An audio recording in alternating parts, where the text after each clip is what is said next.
Good morning and welcome to Morning Movie News, where I have to say, you guys are submitting unusually good questions lately, and I'm getting a real backlog of questions to answer. So an all-viewer question episode might be coming up very soon on the horizon. But today, we're actually not going to have a viewer question because there's a viewer opportunity from Dolby Atmos once again that I think a lot of you are going to be very excited about. Now, the last giveaway from our friends at Dolby Atmos was the Blu-ray for John Wick. And now they're very proud to give away 3 copies through Beyond the Trailer for another film that they use their Dolby Atmos sound technology for, and that's The Hunger Games Mockingjay Part 1. So yes, there are 3 Blu-rays that they've given me to give to you. So we're going to do a 1-sentence review challenge again on Twitter. But this time you're going to have a whole week to enter, and I'll be reminding you to enter on social media. But you have to tweet me, those are the rules, to be entered to win one of these Blu-rays. So what you do is you go to your Twitter account, and then you tweet me, at Grace Randolph, and then you have to also include the hashtag Dolby Atmos. We don't want to make this too easy for you, so we're taking away some of your characters that you've got to work with there. And then with the remaining space, give me your 1-sentence review for The Hunger Games Mockingjay Part 1. And I will pick the top 3, which I will then announce here on Morning Movie News on March 19th, because you have through the 18th to enter. And those 3 of you will get your very own Blu-ray copy from Dolby Atmos. And once again, Dolby Atmos is a sound technology that allows filmmakers to put sounds specifically within the theater. Not just like the back or the front, but, back right. And they use this to really create a great soundscape. And they also use the same technology, the same mixing on the home releases, the Blu-rays and the DVDs. And while, it would of course help to have the Dolby Atmos technology in your home theater system, even if you don't, it still makes for a better listening experience. And we all know that watching a movie is both a visual and audio immersion.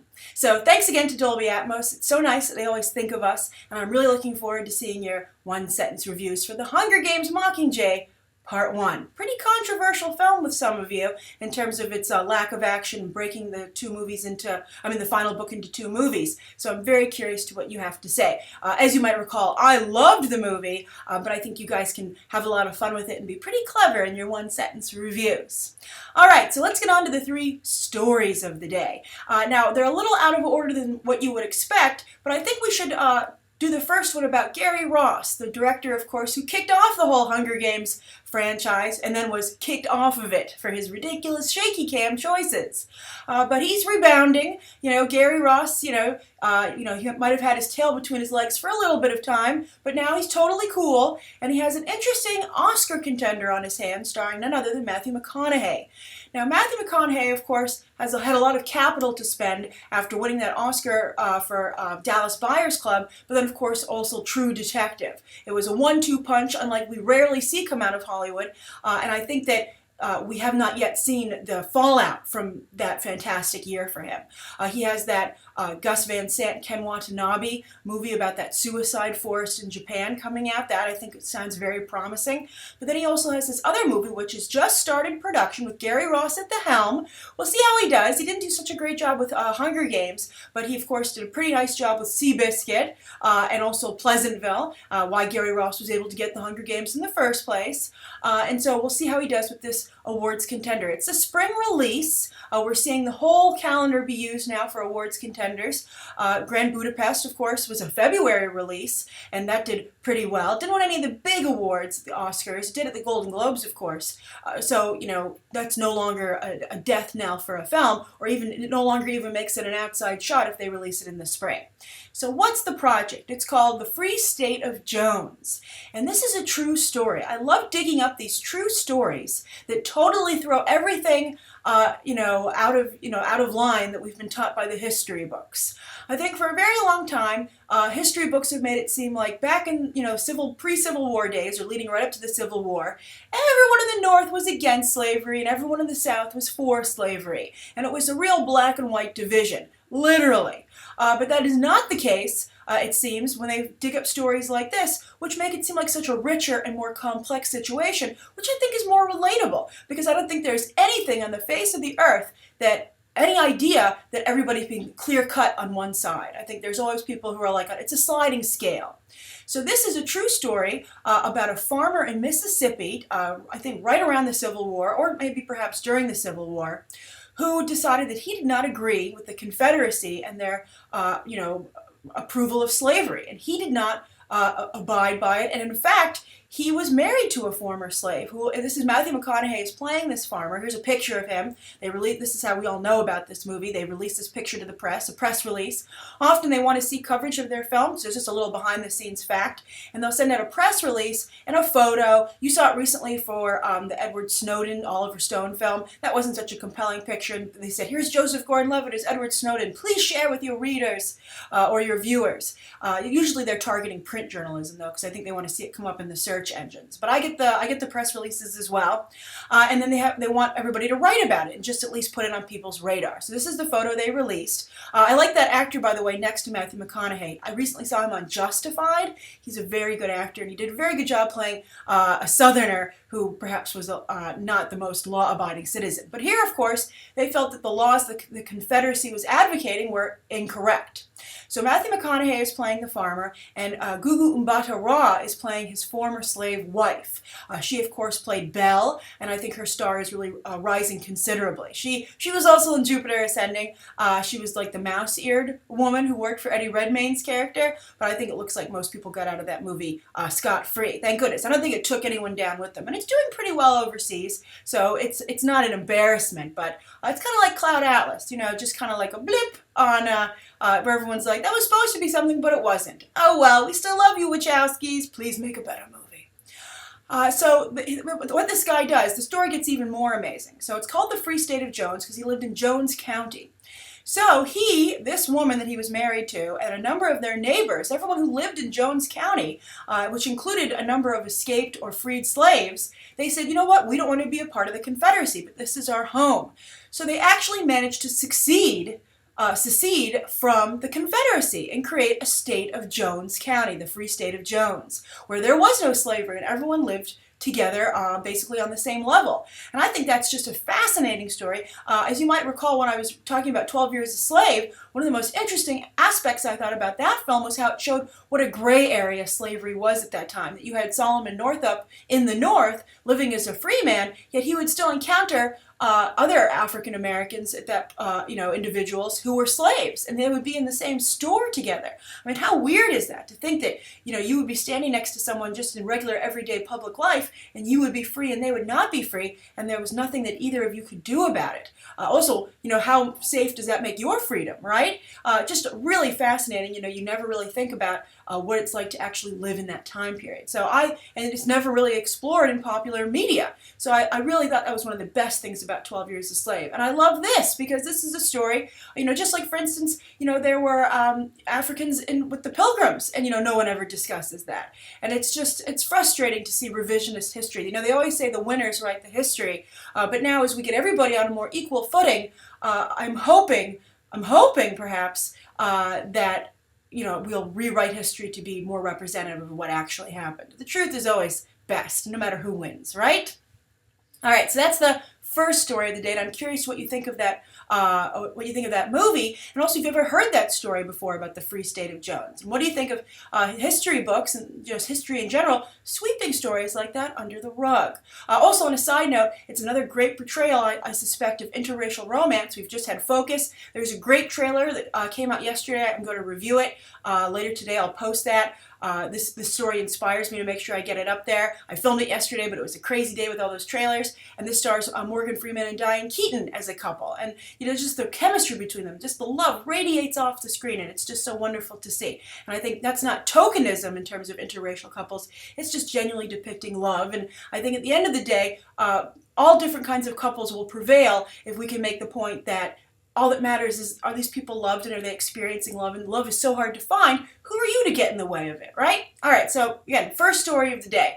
Second story of the day, that movie, Free State of Jones, comes out March 11th, 2016, and we're going to discuss another movie coming out in 2016, and that's Zoolander 2, which had some of the most genius marketing I ever saw yesterday. Now, if you were on Twitter at all yesterday, I'm sure you saw that Zoolander 2 was trending for most of the day, almost a full 24-hour news cycle. That's incredibly impressive. And we just were talking about Marvel leaving Comic-Con, and as you can see, even Zoolander is able to make headlines on its own. I think Comic-Con inspired people to do these kind of event-level announcements and to utilize social media in this way and to really find inventive ways to make headlines. And I think now it's moved beyond Comic-Con. The whole PR angle has evolved. And Zoolander quite brilliantly used Paris Fashion Week. Now, Paris Fashion Week's already been in the fanboy news because, of course, Jared Leto was there sporting his new blonde Joker do. Now, of course, I think he's going to dye that green, of course, and I suspect that's just his base, and I think the green might even wash out. You might find him not wanting to walk around with green hair all the time because also he just doesn't want to give away his Joker look, right? So he can go around as a platinum blonde, and then when they're shooting, put in like a green tinge that washes out. So anyway, Paris Fashion Week continuing on, and I'm so impressed they were able to keep this as a surprise as well. But we discovered that Derek Zoolander and his friend Hansel actually ended up walking in the Valentino fashion show. I put a link down below to the video where you can see it for yourself. It's a women's fashion show, but they never stopped Derek and Hansel before. They live or die for fashion. And they opened the show, and I thought it was so great, not only that they really nailed it in terms of being their characters and, owning the runway, but I thought it was so wonderful that those in attendance were cool about it. They weren't like all snotty and being like, oh, Zoolander shouldn't be, advertised at Valentino fashion show during Paris Fashion Week. How gauche. Instead, just like any great audience and any, just like fanboys themselves, they went total fanboy. Everyone was taking out their phones and they were so excited about it. And I just thought that was wonderful. And I think it just shows that once again, you have another industry, also like the theater, going towards, everybody wants everyone to be interested in what they're doing. Everybody wants to have their stuff be popular. Everybody wants everyone to be talking about, their industry and their product. And so I think that's why you see these people, even though, at some point they were like, oh, we don't need that. We're happy being niche. I think when the opportunity arises for them to become mainstream, of course, they're excited about it. And I think as Zoolander brings attention to that industry. Just like you see a lot of celebrity designers bringing attention. And that's why I think, not everyone's been so nice to Kanye West. There's a little blow up about I think it was a fashion editor saying she didn't understand Kanye West's appeal in the fashion world, but other people have been very open to him, and I just think it's interesting to see fashion evolving. So they were very excited about having Derek Zoolander and Hansel on the runway, and I've also included a link to a Vine video. Some lucky person in the audience was taking a video with their phone, and Derek Zoolander on his way out grabbed the phone, Ben Stiller of course, and vogued to it as he walked out. What a great gift to give to that guy, but it's not just a gift, it's very clever viral marketing on behalf of Ben Stiller, that he knows this is going to go viral if I do this. I mean, it's great to give it to that guy, so it's very, altruistic in that regard, but they're looking to make social media headlines. So, and I think that's great that they want to play the game and include us. That's one of the great side effects of this rise of, organic social media. They reach out to viewers to create this kind of hype and shared experience. A long time ago, that kind of a Vine video would have gone to a journalist or, like a official press organization. But here, it's just some guy in the audience, and he posts it on Vine, and it just blows up.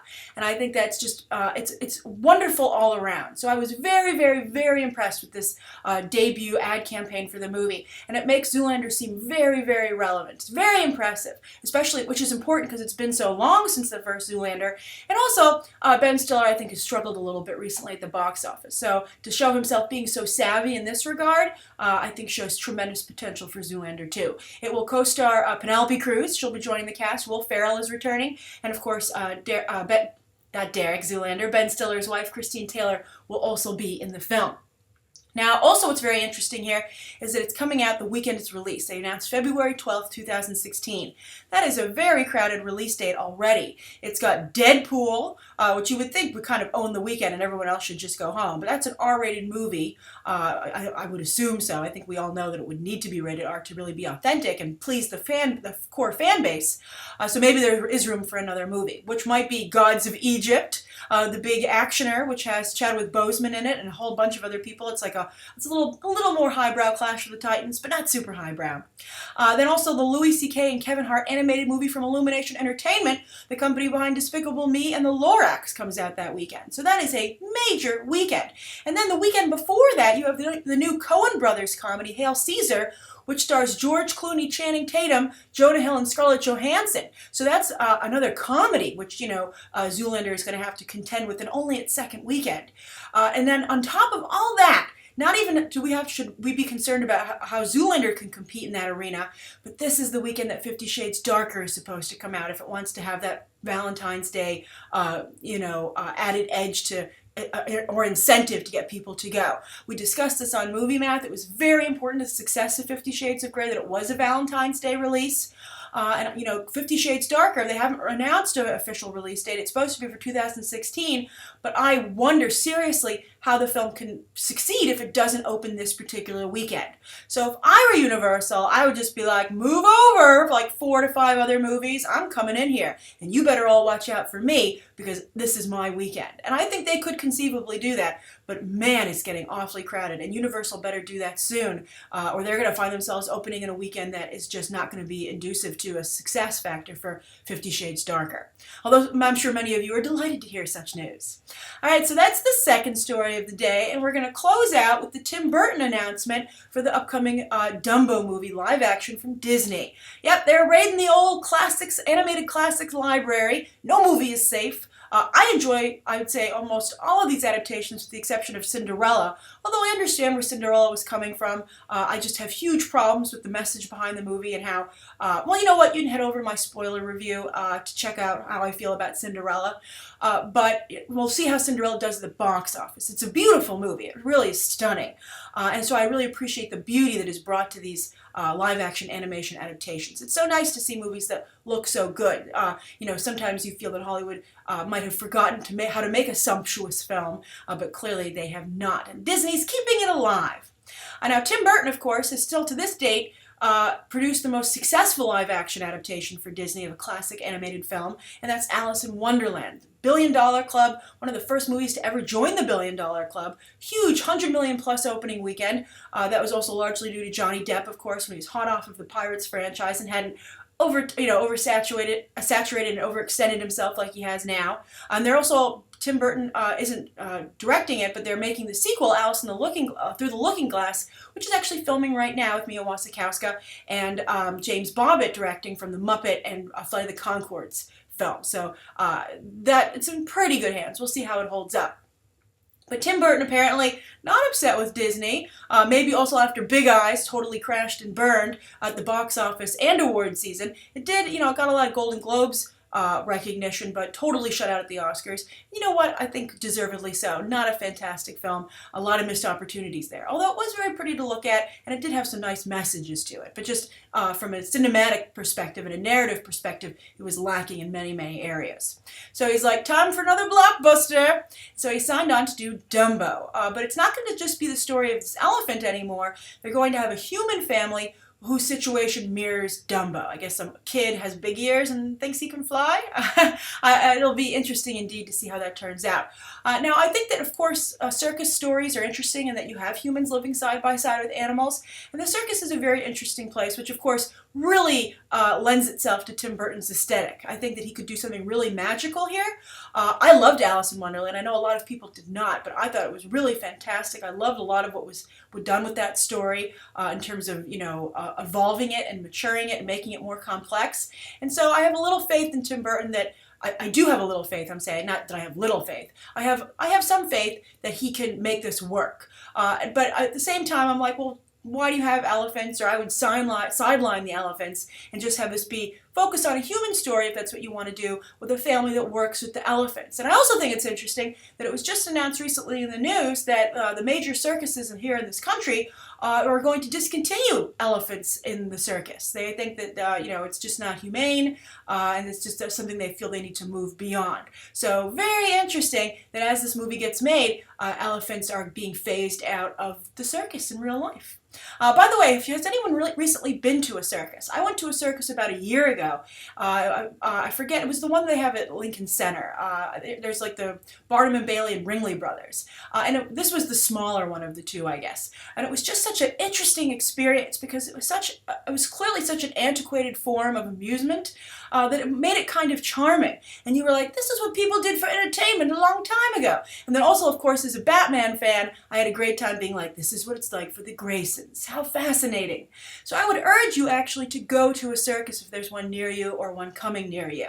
It's not going to be quite the spectacular that you see when you go to a theme park or when you go to see a big blockbuster movie at the theater. It is going to feel a little antiquated, but I think, that's nice to keep in touch with all the different forms of entertainment. And also, not Cirque du Soleil. I'm talking a genuine circus, like old school circus, where you get your popcorn, there's clowns, and you just sit there and you just bask in it and take it all in. And, I think it really is a great throwback, as I said, to the history of entertainment.